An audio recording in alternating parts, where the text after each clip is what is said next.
Access denied.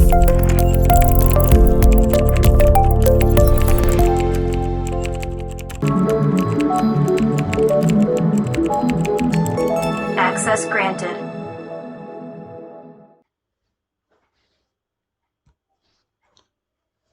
नमस्कार मित्रांनो, प्रॉस्पर्टेक YouTube चॅनलमध्ये मी आपलं स्वागत करतो. मित्रांनो, आपण मागच्या व्हिडिओमध्ये बघितलं होतं की आपल्याला जर उधारीने खरेदी करायची असेल किंवा उधारीने विक्री करायची असेल तर ती कशी करायची. त्यासाठी आपण सेल्स परचेस या दोन वाउचरचा वापर केला होता. खरेदी करण्यासाठी आपण वापर केला होता परचेस वाउचरचा व विक्री करण्यासाठी केला होता सेल्स वाउचरचा. जर आपण आपलं बॅलन्स शीट बघितलं तर इथं बघा, आपल्याला इथं दिसतंय की संडे क्रेडिटर्सला आपल्याला 23,600 रुपये द्यायचे आहेत. म्हणजे कोणाला?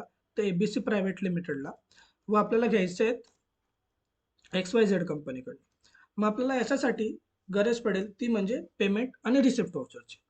ज्या वेळेस आपल्याला कुठल्या पार्टीला पेमेंट द्यायचे असेल किंवा काही खर्च होत असेल, आपण कुठेही पैसे देत असणार, तर त्यासाठी आपण यूज करणार पेमेंट वाउचरचा.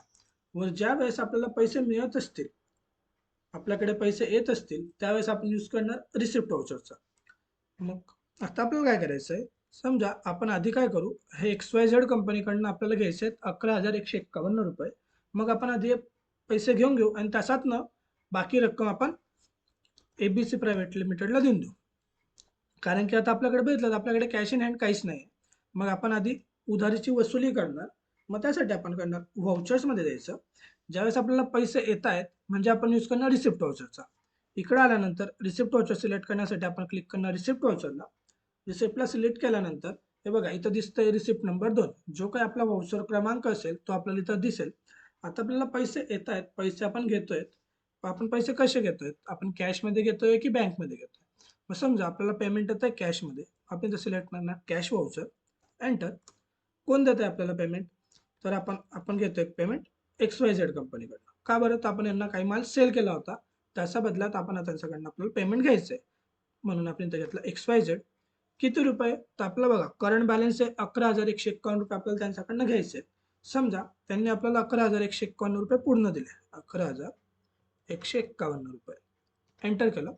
आता ते पैसे आपल्याला कशाबद्दल देत आहे, तर त्याच्यासाठी इथं ऑप्शन्स आले. ते ॲडव्हान्स देत आहेत का मागच्या बिलाबद्दल देत आहेत? तर ते मागच्या बिलाबद्दल देत आहेत. म्हणून आपण सिलेक्ट करणार अगेन्स्ट रेफरन्स. हे बघा, इथं बिल नंबर येणार. बिल क्रमांक 1 होतं, 1/4 एप्रिलला ते पास केलं गेलेलं. आपल्याला सेव्ह करणार. आता येतं बॅलन्स शीट. जर आपण बघितलं तर बघा, इथं आपल्याला दिसतंय बघा, तिथं ऑप्शन्स म्हणजे ते जो आपण घेऊन घेतल्यामुळे इथून ते नाव नाहीसं झालं, गायब झालं. का बरं? तर आपण त्यांच्याकडनं पेमेंट घेऊन घेतलं. आता त्यांच्याकडे आपलं घेणं काहीच नाहीये, म्हणून ते नील दिसतंय. पण इथं कॅशमध्ये जर बघितलं तर बघा, आपल्याला कॅशमध्ये आले 11,151 रुपये.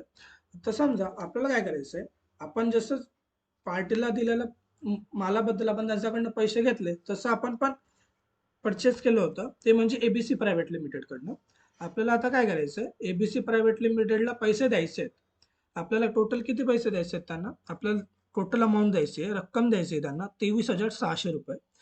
तर आपण आता त्यांना एक काम करू, आपल्याकडे शिल्लक आहे 11,151 रुपये. मग त्याच्यामधनं आपण 10,000 त्यांना देऊन देऊ, बाकीचं आपण नंतर देणार. मग त्यासाठी काय करणार, एस्केपने बाहेर आलो, व्हाउचर्समध्ये जाणार. आता आपल्याला पैसे द्यायचे आहेत म्हणून आपण सिलेक्ट करणार पेमेंट व्हाउचरचा. पेमेंट व्हाउचरसाठी आपण इथं बटन्स पेमेंटवर क्लिक करावं किंवा आपण फंक्शन F5 कीचा वापर करू शकतो. पेमेंटला आल्यानंतर आपण पैसे देतोय कॅशमध्ये, म्हणून इथं घेणार आपण कॅश. कोणाला देतोय? तर आपण देतोय एबीसी प्रायव्हेट लिमिटेड.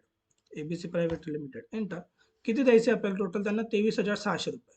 पण आपण सध्या त्यांना सांगतोय की आम्ही आता तुम्हाला 10,000 देतो, बाकी उरलेली रक्कम आपण नंतर देणार. मग आपण इथं 10,000 रुपये टाकले, एंटर केलं. बघा, इथं परत तेच ऑप्शन आले की आपण 10,000 त्यांना कशाबद्दल देतोय, तर आपण मागच्या बिलाबद्दल देतोय. म्हणून आपण इथं घेणार against reference, purchase bill, enter enter enter enter, save केलं. बॅलन्स शीट जर बघितलं तर बघा, आता शिल्लक अमाऊंट राहिली 13,600 रुपये आणि आपल्याकडे कॅशमध्ये उरले आहेत 1,151 रुपये. म्हणजे आपलं जे अमाऊंट होती ती कमी झाली व आपण यांना दिल्यामुळे त्यांचं जे आपल्याकडे घेणं होतं ते पण तिथं कमी झालं. ओके. म्हणजे ज्या वेळेस आपल्याला जर कोणाला पैसे द्यायचे असतील तर आपण पेमेंट वाउचरला वापर करणार, आणि जर आपल्याला कोणाकडनं रक्कम घ्यायची असेल तर आपण रिसिप्ट वाउचरचा वापर करणार. व्हिडिओ आवडला असेल तर लाईक करा, शेअर करा, सबस्क्राईब करा. और असेच नवीन नवीन व्हिडिओ बघण्यासाठी चॅनलला सबस्क्राईब करायला विसरू नका. धन्यवाद.